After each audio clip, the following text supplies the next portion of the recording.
I thought losing my wife was the worst thing that could ever happen to me. I was wrong. The real tragedy was discovering who I'd been married to for 20 years. My wife, Laura, has been gone for 6 months now. Cancer. It came on fast and took her from us, leaving a gaping hole in my heart and a deafening silence in our home. My only reason for getting up in the morning was our 18-year-old daughter, Anna. We were clinging to each other, just trying to survive the wreckage. So when the first wave of grief began to subside, I knew it was time to start sorting through Laura's things. It was brutal, but it had to be done. Every dress, every book, every little thing she'd left on her nightstand, it was a knife to the gut. Anna helped me, quietly placing her mother's life into cardboard boxes. But there was one thing, just one thing, she refused to let me touch. It was a simple wooden keepsake box, old plain, nothing special about it. It always sat on the dresser in our bedroom. The moment my hand went for it, Anna practically lunged in front of me. "Dad, don't." "Please." That was Mom's. "It's private." Her voice was trembling, but it was the look in her eyes that stopped me cold.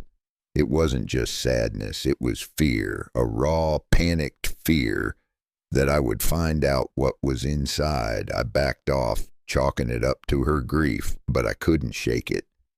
What could possibly be in that box that she would so desperately hide from her own father? Let me know in the comments. Have you ever had that feeling, that gut instinct that someone you love is hiding a major secret? Later that week, Anna stayed over at a friend's house. The silence in the house was screaming at me. I couldn't live with the questions anymore. I walked into our bedroom, straight to the dresser, and I picked up that damn box. Little did I know, I wasn't just opening a box, I was opening Pandora's box, and it was about to destroy every single memory I had of my wife and tear my entire world apart. Transition to the next section. In the next part, I'm going to tell you what I found at the bottom of that box. And trust me, it wasn't just one secret, it was a whole lifetime of lies, and the very first paper I pulled out made the floor drop out from under me. My hands were trembling as I lifted the lid. For a second, I almost closed it, almost put it back on the dresser. A voice in my head screamed at me to leave the past alone, but I couldn't. I had to know. Inside, it looked normal. At first, there were a few faded photographs of Laura from before we met, a pressed flower that crumbled to dust the moment I touched it, a ticket stub from a movie we saw on our first anniversary. Sad memories, but they were our memories, or so I thought. But underneath them was a bundle of letters, tied with a faded silk ribbon. The handwriting wasn't mine. I untied the ribbon and opened the first one. The words practically leaped off the page, words of passion, of secret meetings, of a love that was forbidden and all-consuming. They were all signed, "Forever yours, M." My blood ran cold. M? Who the hell was M? I frantically dug through the rest of the letters, all from the same person, all telling the story of an affair that happened right under my nose. And at the very bottom of the box, tucked beneath the last letter, was an official-looking folded document, a birth certificate. I unfolded it with shaking hands. Name, Anna Miller. Mother, Laura Miller. And then Father Michael Donovan. Michael Donovan, not David Miller, not me. My name wasn't there. I swear the world stopped turning. I read the name 100 times, hoping the letters would rearrange themselves into my own. Michael Donovan. It had to be a mistake, a typo, some bizarre clerical error, but my gut knew the truth. The letters, Anna's panicked reaction, it all snapped into place in the most soul-crushing way imaginable. The last 20 years of my life, a lie. My daughter, my Anna, her first steps, teaching her to ride a bike, drying her tears after her first heartbreak. Every single memory was now poisoned, a fraud. Laura hadn't just been unfaithful, she had built my entire world on a lie. And Anna, did she know? Was she protecting her mother's secret or her own? The box had given me the most painful truth of my life, but it also gave me a name, Michael Donovan, and I knew with every fiber of my being that I had to find him. Transition to the next section. But before I could even begin to search for this ghost from my wife's past, I had to face the present. The next morning, Anna came home. I was sitting at the kitchen table with the birth certificate lying in front of me. The look in her eyes when she saw it told me everything I needed to know. The confrontation was about to begin.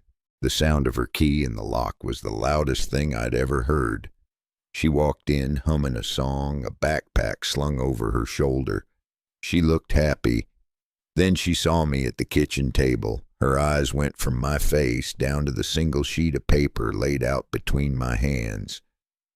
Her smile vanished. The color drained from her face. She didn't have to ask what it was.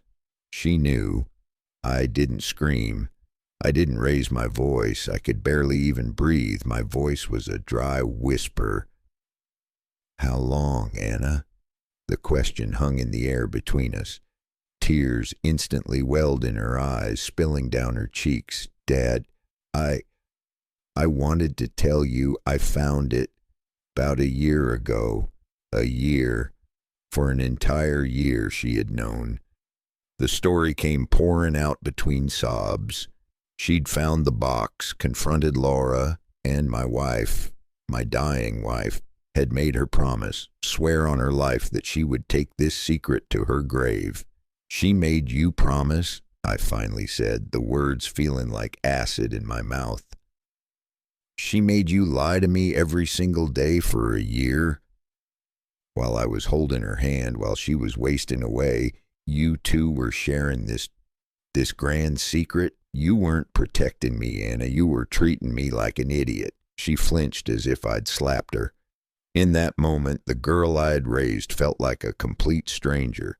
The love I had for her was still there, but it was buried under the rubble of 20 years of lies. All I could feel was the icy chill of betrayal. I pushed the certificate across the table. This man, Michael Donovan, who is he? Anna wiped her tears, her body still trembling. I don't know him, I swear, she whispered. Mom said he was from her past before she met you.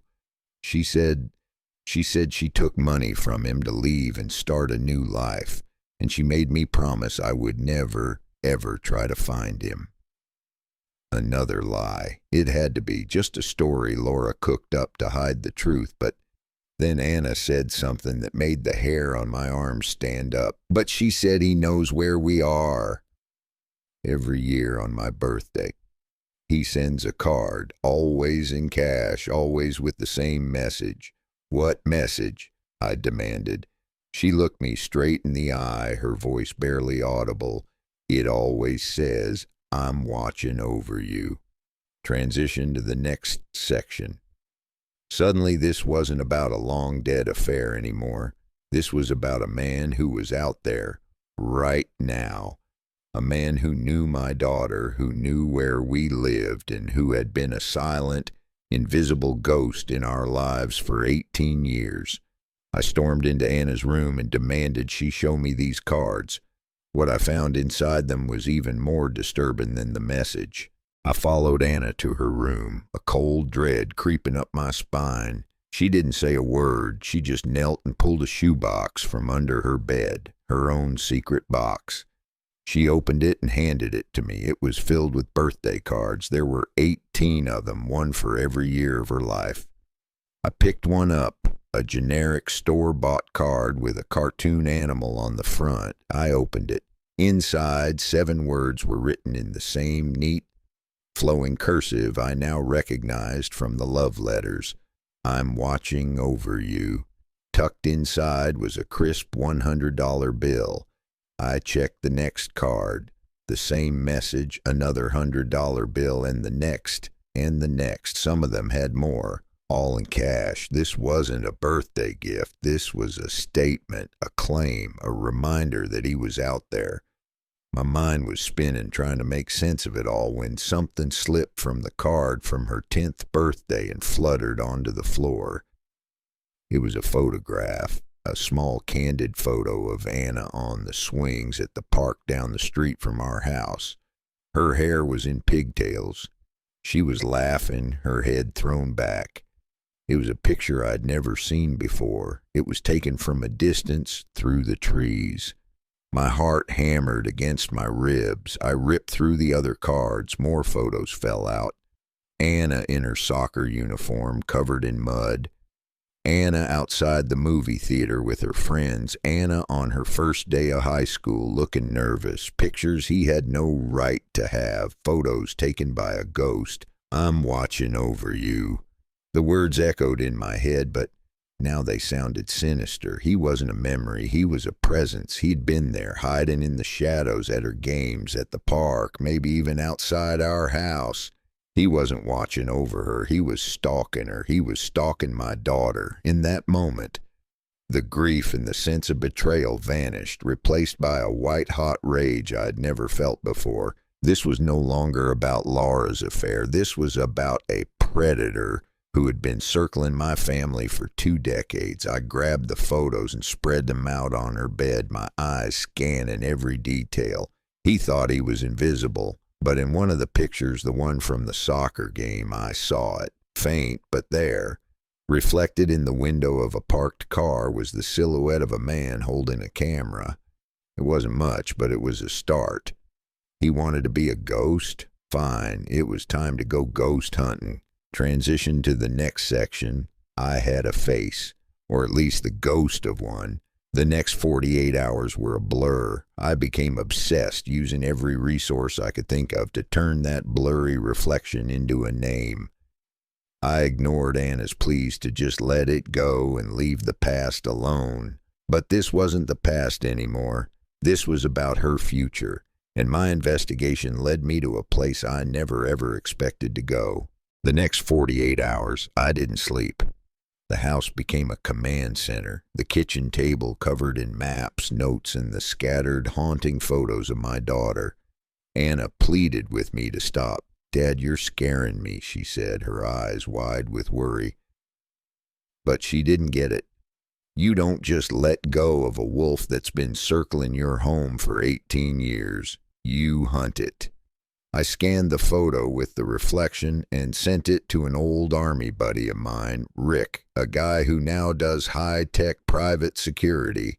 My text was simple: need a face. No questions. His reply came 2 hours later, a single enhanced image file. The reflection was still blurry, but it was a face now, a man in his late 40s with a sharp jawline and cold, dark eyes. The ghost now had a face, but the name Michael Donovan was a dead end. There were thousands of them. I was drowning in a sea of nobodies, getting more frustrated by the hour.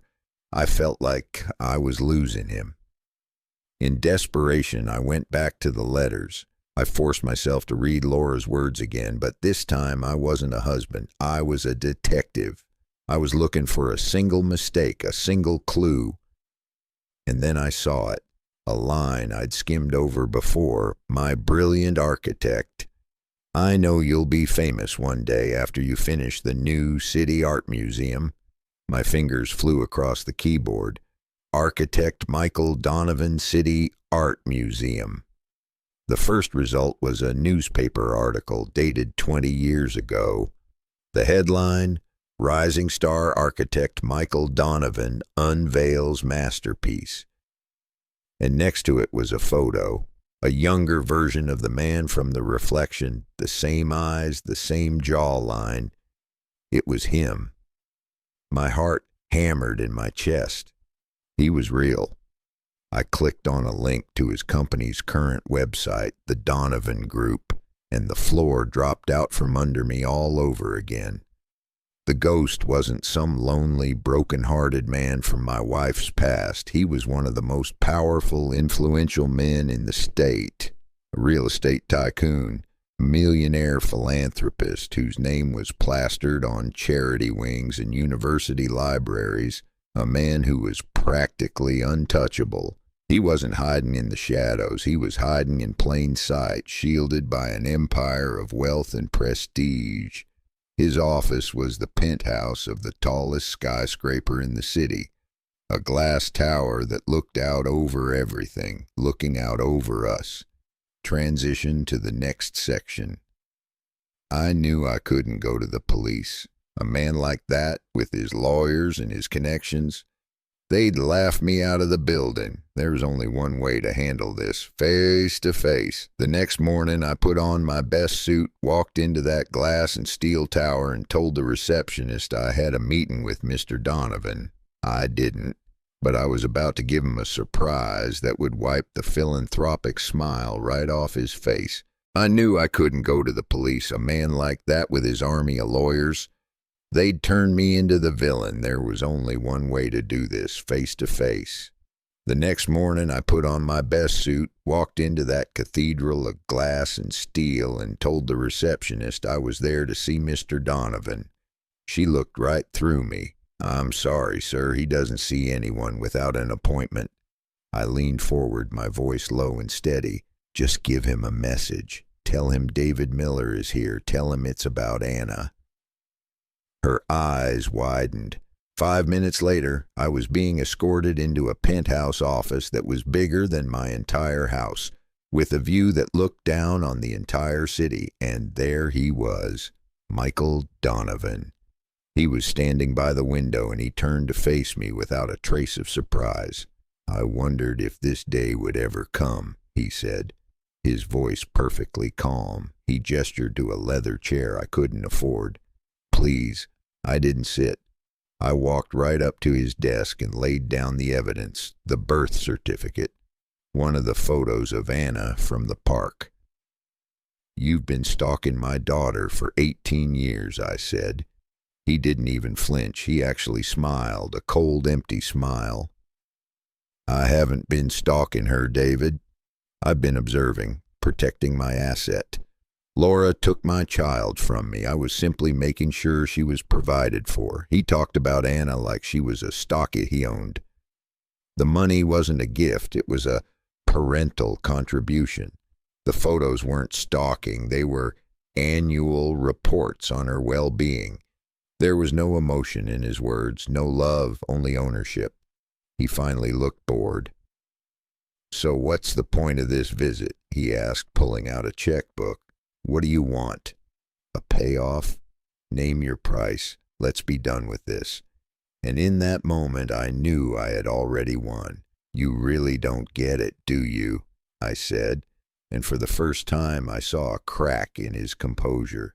"You have all this," I said, gesturing to the city below, "the buildings, the power, the money, but you're hollow. You have nothing. I have her love. I was the one who held her hand when she had a nightmare. I was the one who taught her how to ride her bike. I am her father. You're just a signature on a piece of paper." I leaned across his desk. "And that's all you'll ever be, because a full copy of this box, the letters, the photos, everything, is with my lawyer. If you ever contact Anna again, if you so much as send another card, every newspaper and TV station in this city gets the full story. The great philanthropist Michael Donovan, stalker." Imagine the headlines. His face went white. His untouchable reputation, his carefully crafted empire, all of it would be worthless. He stared at me, and for the first time I saw the ghost, a scared little man behind a wall of money. He just nodded. Once I turned and walked out of that office, leaving him alone in his glass tower.